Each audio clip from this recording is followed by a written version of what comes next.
For a long time, some outsiders said of India, it's a country of great potential and always will be. To those sceptics, I declare that modern India remains a country of vast potential, but is already a country of great achievement. It's already the world's fifth largest economy, the fastest growing large economy, and will be the third largest within a couple of decades. It's still a developing country, but at least 80% of Indians, or something like 1.1 billion people, now have access to proper sanitation. Over 90% have access to good drinking water, and 97% have access to reliable power. Small things, maybe, in a geopolitical context, but they make a massive difference to people's lives. Thanks to the digital revolution, nearly every Indian adult is now economically and socially connected. There's long been a legendary rail network, but India is now building airports at the rate of 8 a year, urban metro systems at the rate of 1.5 a year, and national highways at the rate of 30 kilometres every single day. Last year, India became just the 4th country to land a space probe on the moon.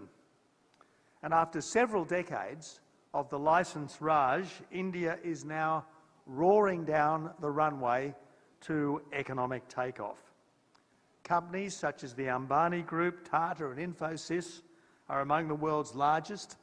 There are 3 Indians among the world's 50 richest people, and there's now any number of ethnic Indians at the helm of major global businesses. And India isn't just the world's largest democracy, it's also one of the oldest, having been continuously democratic with just one tiny wobble for more than 3/4 of a century. India's democracy is older than Germany's and Spain's. It's older than France's Fifth Republic. India has had more changes of government than Japan. Its media is as free as America's, and its judiciary is as robustly independent as Britain's. India has long proven that a country need not be rich to be free, and it's now proving that freedom is no obstacle to rapid economic development. Yet mysteriously, India often ranks well down the global democracy lists produced by Freedom House and others.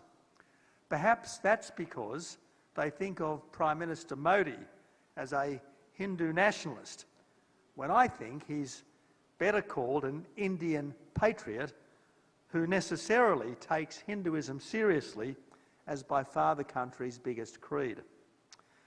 Sadly, faith in God and love of country are pretty rare in Western think tanks, which is why they find India's democracy easier to caricature than to understand. As Prime Minister a decade back, I used to describe India as, quote, the world's emerging democratic superpower. Under Modi, India is no longer a bystander, but increasingly a force in the world as one of the 2 democratic superpowers. And I'm confident that if there is to be a leader of the free world 50 or 100 years hence, it's as likely to be the Indian Prime Minister as the United States President.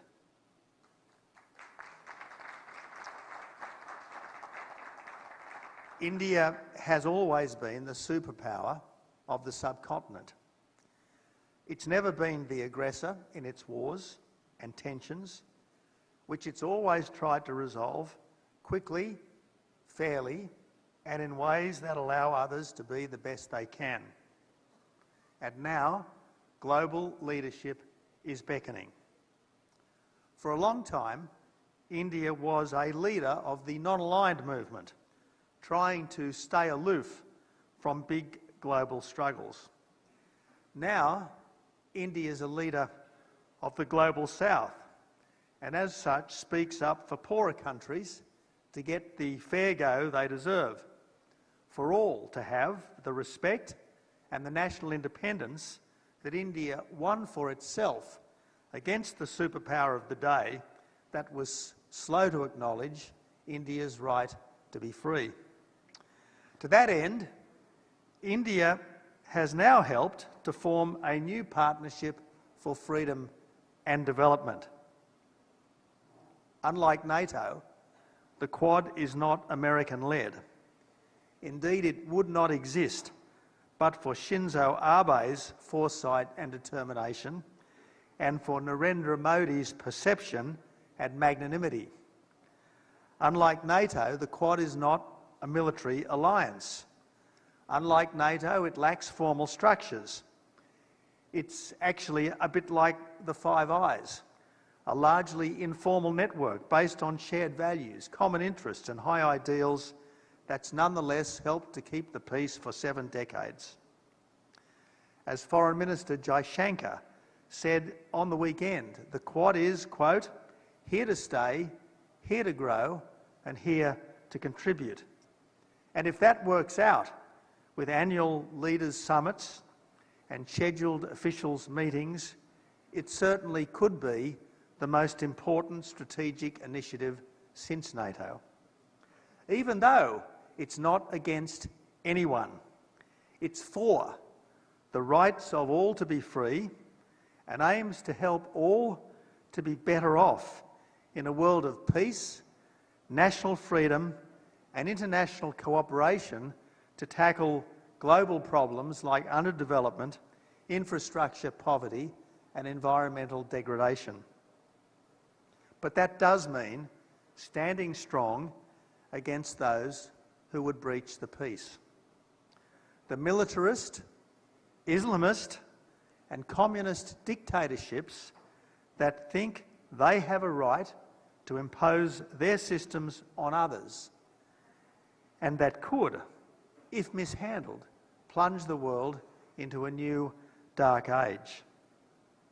The Russian dictator thinks he's on a mission from God to destroy Ukraine, even though its people have every right to look west rather than east. Apocalyptic Islam seeks a new Holocaust, expunging Israel from the river to the sea. And Communist China bullies its neighbours, even India, as part of its oft-declared intention to be the global hegemon by 2050. Its next step is taking Taiwan, by force if necessary, a practically independent country of 25 million people that's never been under communist rule, that's hardly ever been governed from Beijing, and that's living, breathing proof that there's no totalitarian gene in the Chinese DNA. Now, as a backpacker in India 40 years ago, I spent 3 weeks in Bokaro Steel City as a kind of teacher's aide at St Xavier's School. So I do understand the practical help that the old Soviet Union gave to India at a critical time when the United States unwisely was tilting to Pakistan. And I can understand why India is reluctant to be publicly critical of Russia for historical and practical reasons, although PM Modi did indeed upbraid the Russian dictator at Samarkand for using war as an act of national policy.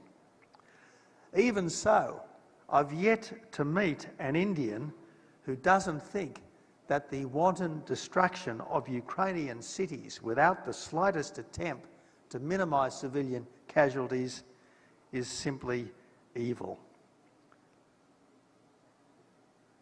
With greater strength comes greater responsibility. And that's my sense of where Prime Minister Modi is taking India. And it couldn't come at a more critical time. When India helps to preserve freedom of navigation in the Arabian Sea, that's not taking America's side against Iran, that's protecting the global commons. Likewise, any country that helped Taiwan to resist a Chinese invasion wouldn't be on the side of America against China, but on the side of democracy versus dictatorship.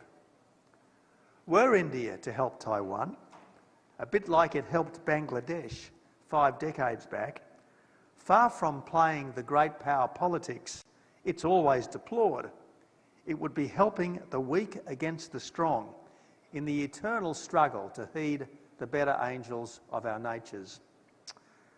The best hope of avoiding great power conflict in coming years is for free peoples everywhere to make it clear that an attack on one small country is an attack on everyone.